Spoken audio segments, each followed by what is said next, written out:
To my YouTube channel. तो लेकर आ गई हूँ मैं आप सबके लिए एक न्यू स्टोरी जिसमें आपको देखने को मिलेगा लव ट्रायंगल और उसके साथ एक यूनिक चीज, क्योंकि हमारी फीमेल लीड को ना बिजली के झटके देने की आदत है। वो जब भी नर्वस या एक्साइटेड हो जाती है ना, उसकी बॉडी से करंट फ्लो होने लगता है जो कि आसपास के लोगों को इफेक्ट करता है। तो ऐसे में हमारे दोनों मेल लीड ये डिसाइड नहीं कर पा रहे होते हैं कि वो कैसे फीमेल लीड को अपनी गर्लफ्रेंड बनाए और किस तरीके से उसके साथ बॉन्डिंग क्रिएट करे। तो ये चीज विटनेस करने के लिए ना आपको स्टोरी पूरी देखनी पड़ेगी और मैं स्टोरी को 4 पार्ट में एक्सप्लेन करूंगी। तो चलिए स्टार्ट करते हैं। तो मूवी स्टार्ट होती है और हमें सीन दिखाया जाता है कि हमारा मेल लीड जो है हमें बता रहा होता है कि इस वर्ल्ड में जिस हिसाब से इक्वलिटी नहीं होती है, कोई लो क्लास का होता है, कोई अपर क्लास का होता है, उसी तरीके से उसके स्कूल में भी ऐसा सिस्टम है जहाँ पे सभी लोगों को अलग अलग लेवल के हिसाब से बांट दिया गया है और उसके स्कूल में ऐसे 6 लेवल हैं। तो वो स्टार्ट करता है सबसे लोएस्ट लेवल यानी कि 6 लेवल के बारे में कि उसमें ऐसे बच्चे आते हैं जो कि सिर्फ ऑडियंस बन के क्लैपिंग करते हैं, जिनके अंदर कोई टैलेंट नहीं होता है। और 5th लेवल में वो बच्चे आते हैं जो दूसरों को बुलीज करते हैं, बेसिकली बदमाश टाइप के बच्चे। और 4th लेवल में वो बच्चे आते हैं जो कि किसी एक पर्टिकुलर सब्जेक्ट में काफी ज्यादा हाई क्वालिफाइड होते हैं, यानी कह सकते हैं बिल्कुल पढ़ाकू टाइप। 3rd नंबर पर आता है एथलीट, जो कि किसी ना किसी एक स्पोर्ट्स में नंबर 1 पे होते हैं। 2nd नंबर पे आती है स्कूल हॉटीज, यानी कि स्कूल की सबसे ब्यूटीफुल गर्ल्स जिनके इंस्टाग्राम पे सबसे ज्यादा फॉलोअर्स हैं। और 1st नंबर पे आते हैं सिंगर्स, जिनके अंदर इतना टैलेंट है, जो कि इतने ज्यादा टैलेंटेड और पॉपुलर हैं स्कूल में कि लड़कियां उनकी एक झलक को और लड़के उनकी कायल अदाओं के फैन हो जाते हैं। और इसी के साथ हमारा मेल लीड बताता है कि उसके पूरे स्कूल में एक ऐसा ग्रुप है जिसको गोल्ड ग्रुप के नाम से जाना जाता है, जहां के बच्चे मल्टी टैलेंटेड है और वहां का लीडर है फेम, जो कि इतना ज्यादा हॉट है, इतना ज्यादा सेक्सी है कि लड़कियां उसकी एक झलक को पागल हो जाती हैं। उसी के साथ वो पढ़ाई में भी नंबर 1 है, स्पोर्ट्स में भी नंबर 1 है, यहाँ तक कि सारे स्पोर्ट्स में नंबर 1 है। और इसी के साथ वो इतना ज्यादा परफेक्ट है, मतलब इतना ज्यादा वेल मैनर्ड है और इतनी अच्छी उसकी बॉडी है ना कि लड़कियां देखती है उसको फ्लैट हो जाती है बिल्कुल। और उसी के साथ हमारा मेल लीड बताता है कि इन्हीं सब में सबसे नीचे जो आता है वो है जो कि बिल्कुल ही यूजलेस है और लोगों के लिए इनविजिबल है, जिसकी कोई वैल्यू नहीं है। लोग उसको इस तरीके से इग्नोर करते हैं जैसे कि वो है ही नहीं दुनिया में। और अगर वो थोड़ी सी कोशिश करता है ना अपनी इमेज या छवि बनाने की लोगों के नजरिए में, तो वो बुलीज की नजरों में गिर जाता है और बुली बच्चे उसको बुली करना स्टार्ट कर देते हैं। वैसे तो उसका मन तो बहुत होता है कि वो उन बुलीज को मजा चखाए, लेकिन उसकी हालत अभी वैसी नहीं होती है, तो वो उनकी फरमाइश भी मान जाता है। उसके बाद हमारे मेल लीड पोंग को दिखाया जाता है, जो कि अपने फुटबॉल की रक्षा कर रहे होते हैं फील्ड में बैठे बैठे और सोच रहे होते हैं कि इस स्कूल में मेरी क्रश भी है, जो कि गोल्ड टीम की 2nd प्रेसिडेंट है, जिसका नाम मिंक है। और वो साथ ही उसे देख रहा होता है, देखते देखते खो जाता है, कहता है कि वो काफी ज्यादा स्वीट है। और वो इतना देखने में उसे खो जाता है ना कि एक बच्चा उसके पास से उसका फुटबॉल लेके चला जाता है, उसको होश ही नहीं रहता। और जैसे ही उसे होश आता है ना, वो उसके पास जाकर जैसे उससे अपना बॉल मांगने की कोशिश करता है, वो उसकी तीखी नजरों से डर जाता है, लेकिन जैसे तैसे हिम्मत करके अपनी बॉल मांग ही लेता है। और वो बच्चा इतना बदमाश होता है कि उसका बॉल इतनी जोर से फेंकता है कि उसका बॉल जाकर मिंग के पैरों में गिरता है। और ये देखकर वो पहले तो खुश होता है, और जब मिंग उससे पूछती है कि क्या ये उसका बॉल है, तो वो हाँ में सर हिला देता है। और जैसे ही मिंग उसके बॉल को पास करने वाली होती है ना, वो कुछ गौर से देखने लगता है और जैसे उसे दिख जाता है ना, बेचारा वहीं स्तब्ध खड़ा रह जाता है। और जब वो घर पहुंचता है ना, तो कुछ ड्रॉ करने लगता है और यही हमें पता लगता है कि वो बहुत अच्छी ड्राइंग करता है, क्योंकि वो एक कॉमिक आर्टिस्ट बनना चाहता है और उसकी ड्राइंग भी ना बिल्कुल काफी परफेक्ट होती है। और वो अपने साथ जो आज घटा होता है ना, उस चीज को ड्रॉ करने लगता है, मतलब मिंग के साथ अपनी फर्स्ट मुलाकात।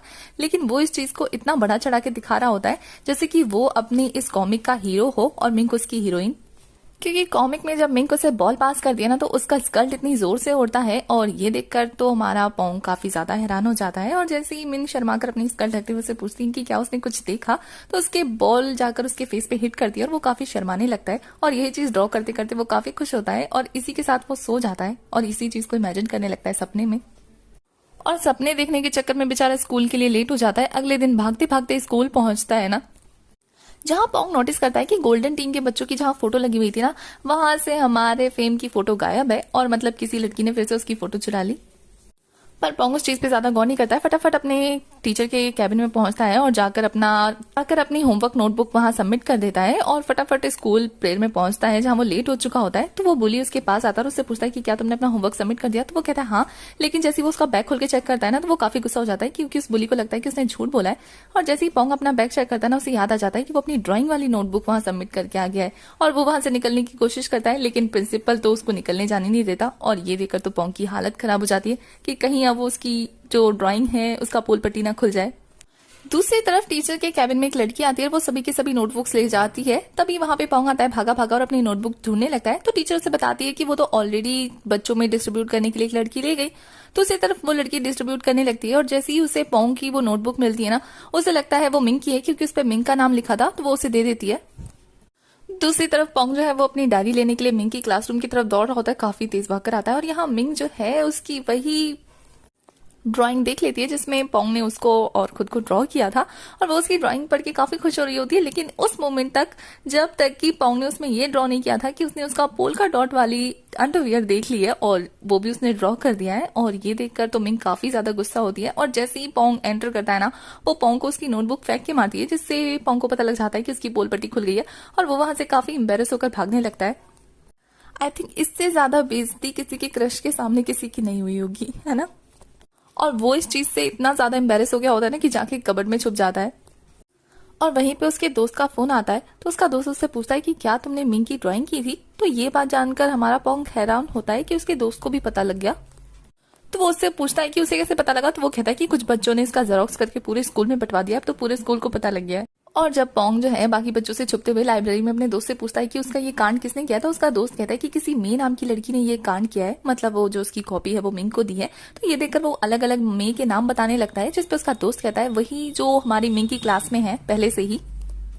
तभी पोंग जो है वो अपनी मेमोरीज में हाईलाइट कर लेता है मे को और यहाँ हमारी फीमेल लीड का चेहरा दिखता है। यही हमारी स्टोरी की फीमेल लीड में जो कि गर्ल्स वॉशरूम में होती है। और तभी उसके पास वहां पे पोंग पहुंच जाता है और वो उसके पास जाते कहता है कि तुमने मिंग को मेरी कॉपी क्यों दी थी, जिसपे वो कहती है क्योंकि उस पे मिंग का नाम लिखा था इसलिए। तो वो कहता है कि तुमने ऐसा क्यों किया, तुम्हें क्या जरूरत थी उसे देने की, जिसपे हमारी मे जो है वो कहती है कि वो ऑलरेडी उसे बता चुकी है कि उसने ऐसा क्यों किया है। पोंग को मे पे इतना ज्यादा गुस्सा आता है ना कि वो जाकर उसको पकड़कर सबक सिखाने वाला होता है, लेकिन मे के ज्यादा डर जाने की वजह से उसकी बॉडी से करंट फ्लो होने लगता है और उसको इतनी बुरी तरीके से झटका लगता है ना, जाके दूर जाकर गिरता है। और ये देखकर मे को कि हाँ अब पोंग घबरा जाएगा उसे, तो वो वहां से भाग जाती है। साथ ही उसके बैग में से हमारे फेम की फोटो गिर जाती है। बेचारा पोंग तो काफी सदमे में होता है ये शॉक खाने के बाद। घर जाकर वो मे के बारे में ही सोच रहा होता है कि आखिर उसे इलेक्ट्रिक का झटका लगा कैसे, और वो अपने घर में रखी हुई सारी इलेक्ट्रिक चीजों को छू छू के चेक कर रहा होता है कि उसे करंट लगा तो लगा कैसे। फिर बेचारे को इतनी तेज गुस्सा आती है ना कि बैठ जाता है अपनी ड्राइंग करने के लिए, और यहाँ वो इस बार मे के बारे में ड्राइंग करके एक कॉमिक बनाता है उसके लिए और पूरे स्कूल में बंटवा देता है।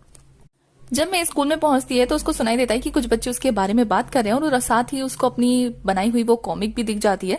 जिसको जब वो पढ़ती है ना तो उस कॉमिक में लिखा होता है कि पोंग मतलब मे का नाम नहीं लिखा होता है, बस लिखा होता है कि एक लड़की उनके स्कूल में है जो कि करंट देती है, और वो यहाँ पे मे की छवि एज अ मॉन्स्टर बना देता है कि वो इतनी बुरी है कि वो किसी के बारे में नहीं सोचती है, बस हर किसी को करंट देती है। और यहाँ पे वो उसका नाम इलेक्ट्रिक शॉक देने वाली चुड़ैल भी रख देता है, जिससे हमारी मे काफी ज्यादा गुस्सा होती है और पोंग को ढूंढने लगती है। और पोंग उसे मिल भी जाता है आगे की सारी ड्राइंग्स की कॉपीज निकालते हुए, और ये देखकर कि पोंग ने उसकी ये हालत की है तो वो उस पर काफी गुस्सा करने लगती है।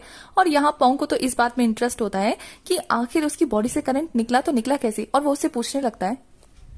पर मे उसकी किसी भी बातों का ध्यान ना देकर वहां से जाने लगती है, तो वो उसे वहां पर फेम की फोटो दिखा देता है जिसने उसे ड्राइंग के हिसाब से चिपका दिया होता है। और ये देखकर तो हमारी मे काफी ज्यादा नर्वस हो जाती है, और उसके हाथ में रखा हुआ डिवाइस अलार्म बजने लगता है, जिससे हमारा पोंग जो है वो पूछने लगता है कि इसी डिवाइस से शायद उसने उसे शॉक दिया था, है ना, यही वो डिवाइस है ना। और वो जैसे ही दोबारा उसको छूता है ना, बेचारे को इतनी जोर से झटका लगता है ना कि दूर जाकर गिरता है। और मे उसको इस हालत में देख के इतना ज्यादा डर जाती है ना कि वो फटाफट से वहां पे जेरोक्स वाले मशीन को बंद करने की कोशिश करी होती है, बट वो ब्लास्ट हो जाता है उसके हाथ की इलेक्ट्रिसिटी से। और ये तो पोंग भी देख लेता है, और ये देखकर मैं इतना ज्यादा डर जाती है कि वहां से सारा का सारा उसने जो भी जेरोक्स बनाया उसको उठाती है, वहां से भाग जाती है, ये बोलते हुए कि तुम्हें जिसको बताना है बताओ, अब मैं यहाँ नहीं रुकने वाली, मैं यहाँ से चली जाऊंगी। बेचारा पोंग तो सदमे में ही होता है कि आखिर उसके साथ अभी ये हुआ क्या। मैं अपने घर पहुंचती है सड़ा हुआ मुंह लेकर, और उसके पेरेंट्स जो है उसका मुंह ठीक करने की कोशिश कर रहे होते हैं, पर वैसे ही मैं उनके सर पे बॉम्ब फोड़ के कहती है कि उसके स्कूल में पता लग गया। तो वो फिर अपने डैड की तरफ देखते हुए कहती है कि अब मुझे पता है कि इसके बाद मेरे डैड क्या जवाब देने वाले हैं। उसके डैड कहते हैं कि तुम अपना स्कूल चेंज कर लो। और फिर मैं बताती है कि ये सारी चीजें स्टार्ट हुई जब वो छोटी थी और बचपन में एक दिन आइसक्रीम लेने गई थी।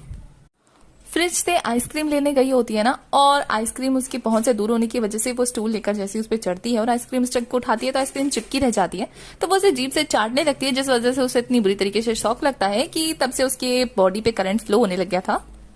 और धीरे धीरे ये बात उसकी मॉम को, डैड को, सबको पता लग गई थी, और उसने अपने घर में रखे हुए सारे इलेक्ट्रॉनिक सामान को लगभग खराब ही कर चुकी थी अपनी हरकतों की वजह से। तो इन सारी चीजों से परेशान होकर हमारे मे के मॉम डैड जो हैं उसे एक घड़ी लाकर देते हैं और कहते हैं कि अगर वो और बच्चों की नजरों में ज्यादा बुरी नहीं बनना चाहती है ना, तो आइंदा से वो ये घड़ी पहन के रखे और जैसे ही उसकी हार्ट बीट जो है वो 120 क्रॉस करे, वो फटाफट बच्चों से दूर भाग जाए। तो बचपन में उसके दोस्तों के साथ वो फिश पकड़ने गई होती है, तो उसके दोस्तों को फिश पकड़ता हुआ देखकर इतनी ज्यादा खुश हो जाती है छोटी में कि उसको समझ नहीं आती और वो खुद को एक्साइटेड करके फटाफट जाकर ना पानी में हाथ डाल देती है, जिससे काफी सारी मछलियां मर जाती है और उसके दोस्त उससे डरने लग जाते हैं। और इस तरह से बच्चों को डरने की वजह से और उनको मर्डर मर्डर बोलने की वजह से उसके डैड जो है मेरे को इतना अपसेट देकर बोल देते हैं कि वो उसका स्कूल चेंज करा देंगे। और इसी तरह बचपन में उसका स्कूल चेंज हो जाता है और फिर जब वो अपने नेक्स्ट स्कूल में पहुंचती है ना, वहां जाके बच्चों को कंधे पे एक दूसरे के हाथ रख के प्रेयर करना होता है, जहां मैं तो ऐसा नहीं करना चाहती थी, लेकिन उसकी टीचर की जबरदस्ती करने पर वो सारे बच्चों को शॉक दे देती है, जिससे देखकर तो टीचर समेत बच्चे बेहोश और मॉन्क भाग जाता है। बेचारी छिपकली भी उसके कहर से नहीं बच पाई थी। उसी तरीके से हमारी मे जो है वो अलग अलग स्कूल में एडमिशन लेती रही थी और उसके फादर जो है उसकी शक्तियों का इस्तेमाल सही ढंग से करने के लिए उसकी पावर से बैटरी चार्ज करने लगते हैं। और इसी तरीके से मैं पोंग के स्कूल में आई थी और वहां वो उसने पहली बार फेम को देखा था और वो चाहती थी कि वो इसी कॉलेज में पढ़कर, मतलब इसी स्कूल में पढ़कर कॉलेज तक जाए और वहां से एक अच्छी जॉब हासिल करे, लेकिन वो कभी भी नॉर्मल पर्सन की तरह नहीं बन सकती। और इसी के साथ वो प्रिंसिपल के ऑफिस से ट्रांसफर फॉर्म लेकर एक बार लास्ट टाइम फेम को देखकर उसको बाय बोलकर वहां से जाने लगती है। तो वो रास्ते में जाते टाइम पे नोटिस करती है कि पोंग जो है वो एक एक करके सभी बच्चों से अपनी कॉमिक वापस ले रहा है, जो उसने मे को बिहार पे रखकर ड्राइंग बनाई थी, उस कॉमिक्स को वापस ले रहा है। इस बीच बुली उसे परेशान करते हैं और वो ये चीज भी देखती है कि पोंग उसकी कॉमिक्स को कलेक्ट करने के लिए बुली से बुली भी हो रहा है। और फिर वो जाकर देखती है ना कि पोंग वो सारी की सारी जो स्केचेस है उनको जला रहा है। तो वो उसके पास जाकर कहती है कि क्या ड्राइंग अच्छी नहीं थी? तो वो कहता है नहीं, ड्राइंग अच्छी थी, वो तो बस इसलिए चला रहा है ताकि वो किसी को मे के बारे में पता ना लगने दे। और वो चाहता है कि मे इस स्कूल से वापस ना जाए, क्योंकि वो जानता है कि उसका लव इस स्कूल में पढ़ता है।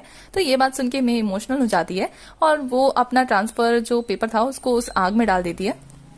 तभी पोंगो से फेम की फोटो वापस दे देता है और वो लेकर वहां से जाने लगती है।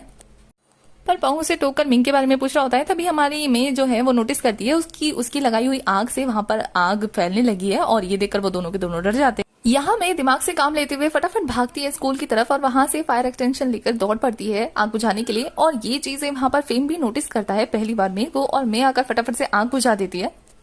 और ऐसा करने के बाद वो काफी ज्यादा थक जाती है, जहां पोंग उसके पास जाकर कहता है कि क्या तुम बेहोश होने वाली हो? तुम तो सुपर हीरो निकली। तो वो कहती है क्या सुपर हीरो? तो वो कहता है कि तुम तो अपने बॉडी से करंट निकालती हो, क्या तुम फोन भी चार्ज कर लेती हो उससे? और वो ऐसी बकवासें करा होता है उसके पास। तो हमारी मे जो है उसको ज्यादा भाव नहीं देती है और यहाँ दोनों के बीच में थोड़ी सी नोकझोंक वाली बॉन्डिंग हो जाती है। नेक्स्ट डे सीन दिखाया जाता है कि हमारा फेम जो है वो अपना फुटबॉल प्रैक्टिस कर रहा होता है। तभी गलती से उसकी बॉल पहुंच जाती है मे के पास, जो कि खड़े खड़े उसे देख रही होती है। तो यहाँ पर फेम जो है उसे नोटिस करता है और उसके पास आ रहा होता है और यहाँ हमारी मे की हार्ट बीट बढ़ने लगती है उसे देखकर।